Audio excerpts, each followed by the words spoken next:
C'est comme ça que tout a commencé. Par un simple bouquet de fleurs offert sur le pas d'une porte, un furtif échange de regards et un sourire en coin. À Bonn, en 1959. Le début d'une histoire apparemment anodine. Pourtant, cet instant-là est tout sauf un moment ordinaire. Lorsque Léonore ouvre sa porte ce jour-là, lorsqu'elle croise le regard de ce bel inconnu, elle n'imagine pas une seule seconde qu'elle s'apprête à s'engouffrer dans une machination qui risque de lui coûter la vie. Un complot entièrement commandité et connu sous le nom d'Opération Roméo. Léonore a 31 ans. Elle a des cheveux au reflets lumineux, des formes voluptueuses, un regard éclatant. Elle, qui est secrètement timide, cultive une fausse assurance qui fait son charme. Elle est profondément généreuse et infiniment studieuse. C'est au ministère des Affaires étrangères qu'elle travaille, en Allemagne de l'Ouest. Elle est secrétaire de direction, rigoureuse, appliquée, intelligente et soigneuse.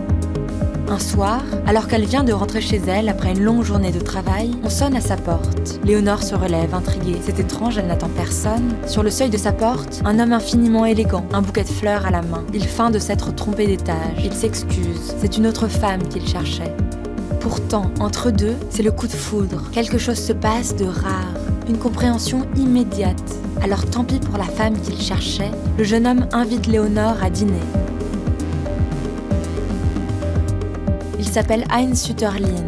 Il est photographe. Léonore tombe sous son charme délicat. Elle s'éprend de sa beauté désarmante, son humour subtil, sa distinction imperceptible. Elle tombe amoureuse.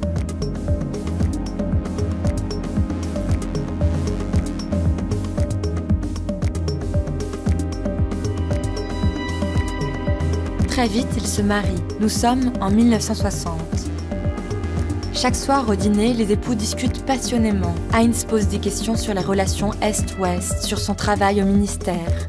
Il craint que la guerre froide ne se transforme en guerre chaude. Il veut l'avis de Léonore si réfléchie et intelligente. A-t-elle accès, elle, à des documents au ministère qui pourraient éclaircir le futur? Connaît-elle des dossiers secrets? Pourrait-elle lui ramener ces documents du ministère? Léonore est d'abord étonnée par cette requête et bien embêtée. Ce que Heinz lui demande est strictement interdit. Elle risquerait la prison, mais son mari est tellement convaincant. Comment pourrait-elle refuser? Elle l'aime tellement et elle a peur qu'il la quitte. Elle est loin, très loin de se douter que Heinz l'a épousée pour l'utiliser.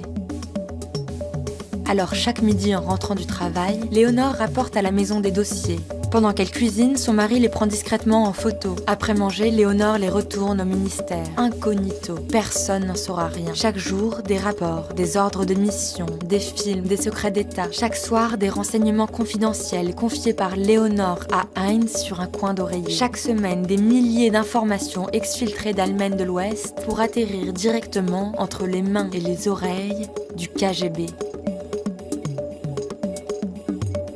Car Heinz est un espion, payé 1000 marks par mois pour renseigner l'URSS. En l'espace de 7 ans, il envoie 3000 documents à la Russie et dévoile 50 secrets d'État à l'ennemi juré de la RFA, grâce à Léonore.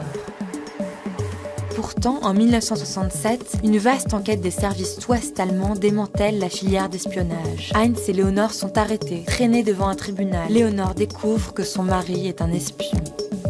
D'abord, elle n'arrive pas à y croire. Puis, le choc est tel qu'elle s'effondre, hurle, se débat, menace de se suicider. Dans une prison de la RFA, elle dépérit. Les images s'entrechoquent dans sa tête, plus noires les unes que les autres. Plus elle repense à leur histoire, moins elle arrive à démêler le vrai du faux, les sentiments sincères du mensonge atroce. La colère la ronge et la folie la gagne tout entière. Quelques jours plus tard, on la retrouve pendue dans sa cellule. Jamais elle n'aurait pu affronter son amour fou, parti ainsi en fumée.